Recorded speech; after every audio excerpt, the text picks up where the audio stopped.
Hi dears, ഇന്ന് പറയാൻ പോകുന്നത് കപ്പാസിറ്ററുകളെ കുറിച്ചാണ്. ഇലക്ട്രിക്കൽ എനർജി സ്റ്റോർ ചെയ്യുകയും നിശ്ചിത സമയത്ത് ആ സ്റ്റോർ ചെയ്ത ഇലക്ട്രിക്കൽ എനർജിയെ സർക്യൂട്ടുകളിലേക്ക് ഡിസ്ചാർജ് ചെയ്ത് കൊടുക്കുകയും ചെയ്യുന്ന കമ്പോണൻ്റാണ് കപ്പാസിറ്റർ. പൊളാരിറ്റി ബേസിൽ കപ്പാസിറ്ററുകൾ രണ്ട് തരത്തിലുണ്ട്. ഒന്ന് പോസിറ്റീവും നെഗറ്റീവും ഉള്ളതും മറ്റൊന്ന് പോസിറ്റീവും നെഗറ്റീവും ഇല്ലാത്തതും.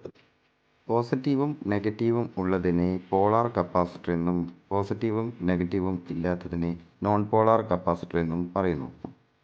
അതിൽ തന്നെ പലതരം കപ്പാസിറ്ററുകളുണ്ട്.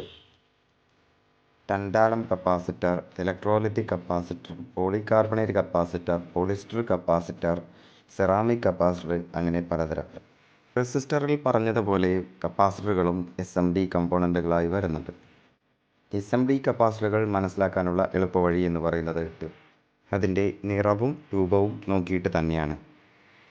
കറുപ്പിലും മഞ്ഞയിലുമാണ് കൂടുതലും SMD പോളാർ കപ്പാസിറ്ററുകൾ കണ്ടുവരുന്നത്. ഒരു വശത്ത് അതിൻ്റെ പൊളാരിറ്റി മാർക്ക് ചെയ്തതും കാണാം.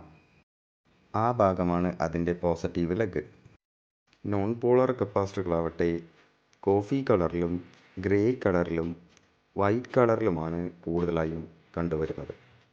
ആ കളറുകളിൽ തന്നെ അതിൻ്റെ ലൈറ്റ് ഷെയ്ഡിലും കപ്പാസിറ്ററുകൾ കണ്ടുവരാറുണ്ട്. കൂടുതൽ വിവരങ്ങളുമായി അടുത്ത വീഡിയോയിൽ കാണാം. ബൈ.